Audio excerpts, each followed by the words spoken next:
ఒకటి మాజీ శాసనసభ్యుడు మొన్న గన్నవరంలో వైఎస్ఆర్సీపీ అభ్యర్థిగా పోటీ చేసి ఓటమి పాలైనటువంటి వల్లభనేని వంశీని ఈరోజు ఉదయం తెల్లారుజామున బహుశా 6 గంటలకో 5 గంటలకో హైదరాబాదులో వారిని అరెస్ట్ చేసినట్టుగా మీడియా ద్వారా మాకు సమాచారం అందింది. ఆ తరువాత వారు అసలు ఎందుకు అరెస్ట్ చేశారో మాకు అర్థం కాలేదు. కారణం ఏంటంటే ఆయన ఒక కేసులోనూ 2 కేసుల్లోనూ ముద్దాయిగా ఉన్నారు. ముఖ్యంగా గన్నవరం తెలుగుదేశం పార్టీ ఆఫీసు మీద దాడి జరిగిన కేసులో వారు ముద్దాయిగా ఉండటం, దాని మీద ఆయన కోర్టుకు వెళ్ళడం, ఆయనకి యాంటిసిపేటరీ బెయిల్ ప్రొటెక్షన్ ఇవ్వటం కూడా జరిగింది. కాబట్టి ఆయన అరెస్ట్ చేసినటువంటి అవకాశం లేదనే అభిప్రాయం మాకుంది. కానీ ఉదయాన్నే అరెస్ట్ చేశారనే వార్త తెలియగానే ఎందుకు అరెస్ట్ చేశారో అర్థం కాక ఆశ్చర్యపోయాం, దిగ్భ్రాంతి చెందాం. దీనికన్నా ముందు 2 రోజుల క్రితం ఒక సంఘటన జరిగింది. అదేమిటంటే ఈ వల్లభనేని వంశీ గారి మీద, వైసీపీ కార్యకర్తల మీద, తెలుగుదేశం పార్టీ ఆఫీస్ మీద దాడి జరిగిందని ఏదైతే 2022లో కంప్లైంట్ ఇచ్చారో ఆ కంప్లైంట్ ఇచ్చినటువంటి వ్యక్తి సత్యవర్ధన్ అనే వ్యక్తి మొన్న హఠాత్తుగా కోర్టు వారి దగ్గరికి వెళ్ళి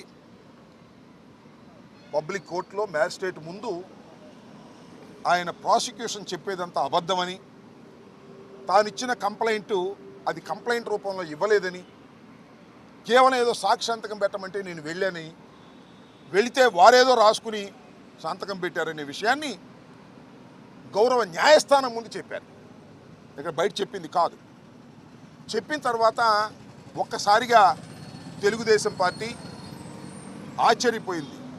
అరే, మనం చేసినటువంటి తప్పు తెలుసుకున్నారు, మనం దొంగ కేసు పెట్టించామనే విషయం తెలుసుకున్నారు. ఆ సత్యవర్ధన్ అనే వ్యక్తి ఎస్సీ కులానికి చెందటం వలన పైన రాసుకున్నారు, సంతకం పెడితే నన్ను కులం పేరు కూడా తిట్టారని, ఎస్సీ ఎస్టీ అట్రాసిటీస్ యాక్ట్ కూడా పెట్టి బెయిల్ రాకుండా ఉండేందుకు కట్టుదిట్టంగా వాళ్ళు చేశారు అనేది తెలుసుకుని ఆశ్చర్యపోయి ఇదంతా ఫాల్స్ కేసు అని ప్రపంచానికి తెలిసింది. దానిలో తెలుగుదేశం వారు, లోకేష్ గారు, చంద్రబాబు నాయుడు గారు వీళ్ళందరూ కుట్ర చేసి ఈ సత్యవర్ధన్ తమ్ముడు అన్నో అరుణ్ అనే ఆయన్ని వాళ్ళు పట్టుకుని మా తమ్ముడి చేత బెదిరించి కిడ్నాప్ చేసి వంశీ వీళ్ళందరూ కూడా ఈ తప్పుడు స్టేట్మెంట్ మ్యాజిస్ట్రేట్ దగ్గర ఇప్పించారని ఒక కట్టు కథను అల్లి అది కేసు పెట్టి తెల్లారి అరెస్ట్ చేశారంట. ఇది విచిత్రమైన విషయం. ఇంతకన్నా దారుణమైన విషయం మరొకటి ఉండదని కూడా ఈ సందర్భంగా మనవి చేస్తున్నాను. వంశీ తెలుగుదేశంలో గెలిచాడు, తరువాత వైఎస్ఆర్సీపీలోకి వచ్చి పోటీ చేశాడు. అందువల్ల వంశీ మీద చంద్రబాబు నాయుడు గారు అదేవిధంగా లోకేష్ గారు కక్ష కట్టారు. మా పార్టీలో గెలిచాడు, మా పార్టీలో గెలిచి వైసీపీలోకి వెళ్ళి పోటీ చేశాడు, మమ్మల్ని అనేక సందర్భాల్లో విమర్శించాడు. మా పార్టీలో ఉండి మా సామాజిక వర్గానికి చెందినటువంటి వ్యక్తి మమ్మల్ని దూషించడం ఏమిటి, మమ్మల్ని రాజకీయ విమర్శ చేయటం అనేది ఏమిటి అని కక్షగట్టి అనేక పర్యాయాలు వారి ప్రభుత్వం అధికారంలోకి వచ్చిన తర్వాత దాడులు చేయడానికి ప్రయత్నం చేశారు.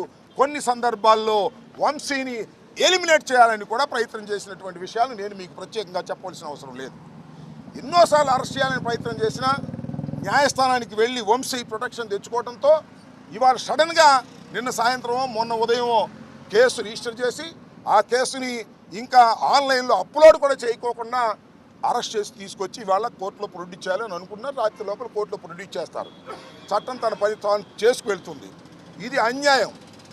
పోలీసు వారు తెలుగుదేశం పార్టీ వారితో కుమ్మక్కై వంశీని అరెస్ట్ చేశారనే విషయాన్ని డీజీపీ గారికి చెప్పే ప్రయత్నం చేస్తున్నాం. అంతేకాదు, కొద్ది నుంచి ఎవరిని కలవనీలా, వారి సతీమణి వెళ్తుంటే ఆమెను అడ్డగించారు, ఆమెను వెళ్ళనీయలేదు. అడ్వకేట్స్ వెళ్ళి కలవాలని ప్రయత్నం చేశారు, న్యాయ సహాయం ఇద్దామని. ఏంటి ఎఫ్ఐఆర్ ఏంటి, దాని కథ ఏంటి తెలుసుకొని కోర్టులో ఆర్గ్యూ చేద్దామని. ఎక్యూజ్డ్ అనే వ్యక్తి, ఎక్యూజ్డ్ అంటే ఏంటి, నేరారోపణ చేయబడినవాడు. నేరారోపణ చేయబడినవాడే తప్ప నేరస్తుడు కాదు ఎవరైనా సరే, ఇంక్లూడింగ్ చంద్రబాబు కూడా, ఎవరైనా, జగన్మోహన్ రెడ్డి గారని ఏదైనా. అయితే అలాంటి వ్యక్తిని కలుసుకోవడానికి కూడా మీరు పోలీసులు ఎలవ్ చేయట్లేదంటే ఇది దుర్మార్గం, రాక్షస పాలన. దీన్ని మీరు దృష్టిలో పెట్టుకోవాలని డీజీపీ గారికి మేము ఇవ్వాలని ప్రయత్నం చేశాం. మా ప్రయత్నం చేశాం. అయితే ఇంత దారుణంగా జరుగుతున్న అంశాన్ని మీ ద్వారా ప్రజల దృష్టికి తీసుకొస్తున్నాం. డీజీపీ గారి దృష్టికి కూడా మా కర్మ ఏంటంటే కలవలేదు కాబట్టి మీ ద్వారా ఆయన కూడా డీజీపీ గారిని కూడా చూడమని కూడా మేము కోరుతున్నాం. ఈ రికమెండేషన్ కూడా ఎవరు తీసుకోలేదు. ఈ రికమెండేషన్ కూడా వారు చూడాలని ఈ సందర్భంగా నేను కోరుతున్నాను. అవసరమైతే ఆయన మళ్ళీ కోరితే డీజీపీ గారు కోరితే చదివి కూడా వినిపిస్తాం. ఎందుకంటే ఆయనతో కలుసుకునే అవకాశం మాకు కల్పించలేదు. రాష్ట్ర డీజీపీ గారు శాంతి భద్రతలు కాపాడవలసిన హెడ్ ఆఫీస్కి అపాయింట్మెంట్ ఇస్తే వచ్చాము, అయినా ఆయన కలవలేదు.